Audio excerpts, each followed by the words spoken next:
એક સવાલ hair loss માટે મને પૂછવામાં આવે છે કે મેડમ અમારે કયું શેમ્પૂ યુઝ કરવું જોઈએ હેર લોસ ઓછું કરવા માટે.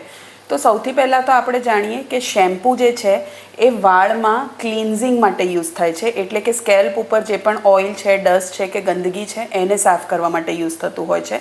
હવે આપણે જોઈએ તો શેમ્પૂ જે છે એ આપણે જ્યારે પણ માથું ધોતા હોઈએ છીએ ત્યારે મેક્સિમમ 2 થી 3 મિનિટ સુધી આપણે માથામાં રાખતા હોઈએ છીએ, અને એના લીધે તમને જે પણ હેર લોસને અટકાવવા માટે કે હેર્સ માટે જે પૂરતા ન્યુટ્રિયન્ટ્સ છે, જેમ કે મિનરલ્સ છે, વિટામિન્સ છે કે પ્રોટીન છે, એ આપણને શેમ્પૂ પ્રોવાઈડ ના કરી શકે.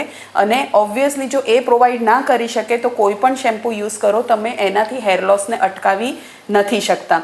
હવે જો તમારે શેમ્પૂ ચૂઝ કરવું જ હોય તો એ તમારે હેરના ટાઈપના પ્રમાણે શેમ્પૂ યુઝ કરવું જોઈએ. જેમ કે જો તમારા હેર્સ ઓઇલી હોય કે તમારું સ્કેલ્પ ઓઇલી હોય તો તમારે સલ્ફેટવાળું શેમ્પૂ યુઝ કરવું જોઈએ. જો તમારા વાળ ડ્રાય હોય કે ફ્રીઝી હોય તો તમારે માઇલ્ડ અથવા સલ્ફેટ ફ્રી શેમ્પૂ યુઝ કરવું જોઈએ. અને જો તમારા માથામાં ડેન્ડ્રફ હોય તો તમારે એન્ટી ડેન્ડ્રફ શેમ્પૂ યુઝ કરવું જોઈએ. બટ શેમ્પૂથી કોઈ દિવસ તમારા હેર લોસમાં કોઈ જ જાતનું ફરક પડવાનો નથી.